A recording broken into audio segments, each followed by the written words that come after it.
Hello, this is Todd Shank from Premier FPL. I apologize for not being able to put out a video earlier in the week, but getting back to work meant I didn't have quite as much time to be able to do a Game Week 14 preview.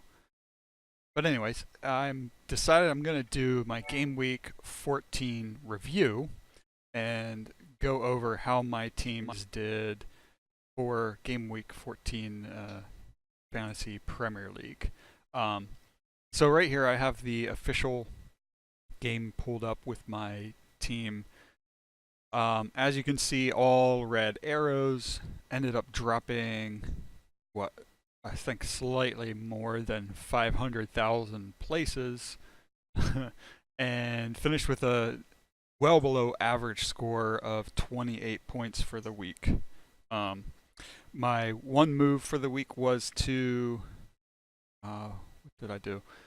I think I brought in Hazard for Silva and then captained him thinking, Chelsea against Swansea, great matchup there. Should be able to come away with at least a goal.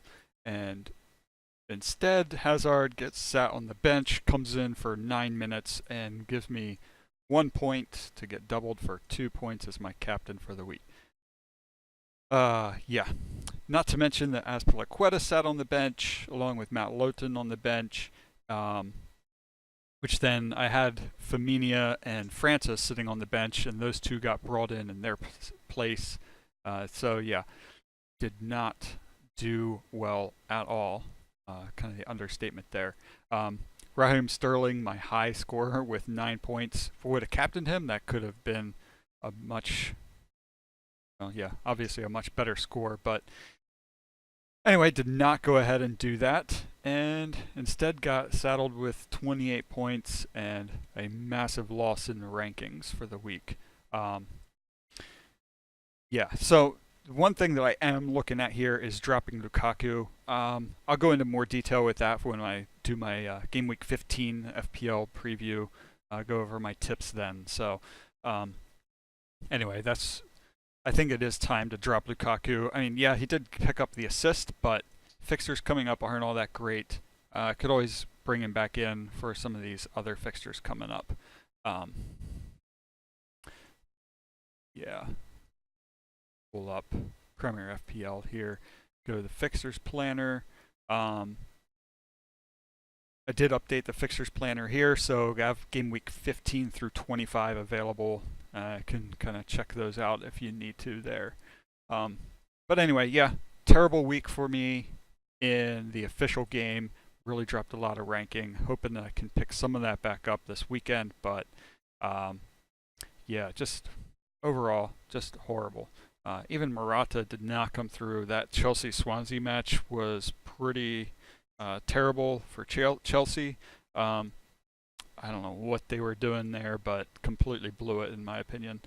But yeah, still managed to get 2 points from Richarlison. Even the 3 points from Gross wasn't too bad. I mean, Richarlison against Manchester United, can't really expect a whole lot from him there.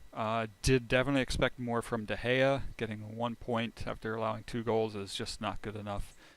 Had hoped that Burnley would get a clean sheet, but really did not expect Francis or Firmino to play. And Lowton getting injured, as you can see here. I can talk a little more about that in the Week 15 preview, but looks like he might not be playing this weekend either. So moving on to my Taga matchup. Again, this is a team that, I mean, to be honest, I'm really thinking about just completely abandoning it, maybe trying out a different draft team there. But yeah, I managed to get away with it. 68 points to give me the matchup win. Part of my problem is having to work during the day. These midweek matches really kill me for players that don't start. Not that I really would have had much of an option on my bench there, but still, it helps when you're able to set your lineup just before kickoff. Yeah, I had 3 guys that did not play at all. De Gea with minus 1.5 after giving up the 2 goals, and the 0.5 from Valencia, who really didn't have much of a good game against Watford. Got carried by Matt Ritchie in that one. So yeah, that was my Taga team. Also, I mean, managed to pick up a win, but not really a whole lot of points. I kind of got, I guess, lucky more than anything with who I was going up against. It again, he had some of his players that didn't play, or Hazard, who just got the 9 minutes. So yeah, that's my Taga team. Moving on, my daily fantasy here at fantasyxl.com. That is one that I have been trying to play every week. I'll probably do them again this weekend. So had a team really bet on Burnley, and then ended up having Loughton not play at all. But Pope and Ward picked up a few points.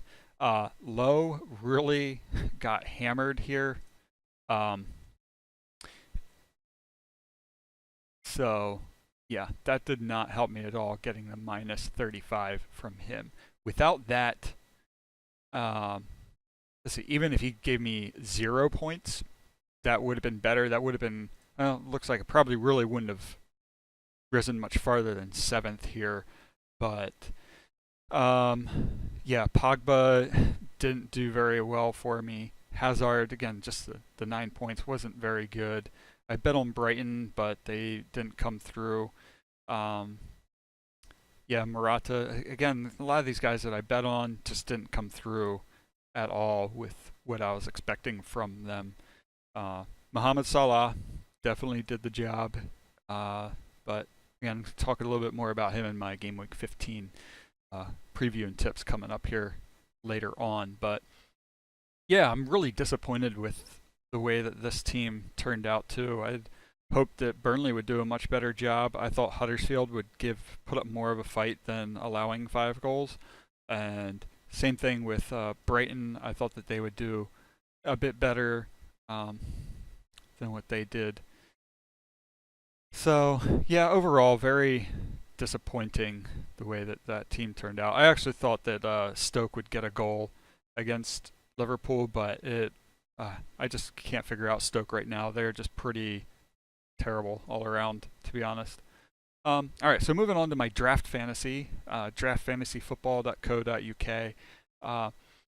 That's one team that I don't know if I want to say did better. They didn't do terrible, but Sane didn't play at all, so I got 0 points from him. Davis got 0 points from him. Lowe gave up 5 goals against Arsenal, so that's 0 points from him. Rashford didn't do much of anything, and then I left, well, basically 4 points on the bench. There was no way I was going to put Grant in for Courtois. But Kane getting the goal, Monreal getting clean sheet, Courtois picking up a clean sheet. Those are the 3 players that really carried me. Would have liked to get more points, obviously, but yeah, I'm going to have to take a look at this team, see what I really want to do here. I don't think I want Lanzini in my team anymore, especially after his fiasco, missing the penalty. Surprised he didn't give me negative points, to be honest. Just really kind of sick of having any West Ham players at all in my team, and Southampton is another one that's kind of hit or miss. It could be that this was the midweek time to rest players and get them ready for the upcoming Christmas fixtures. So I don't think I'm going to panic too much on some of these guys, especially not Sane, not Rashford. I'll probably keep Davis in there too, looking ahead. But yeah, like I said, I'll go over that a little bit more. But yeah, I guess overall, my Game Week 14 was pretty disastrous across the board. A lot of the teams that I thought would do better ended up, well, Chelsea ended up resting players. Liverpool was one spot that they really did come through.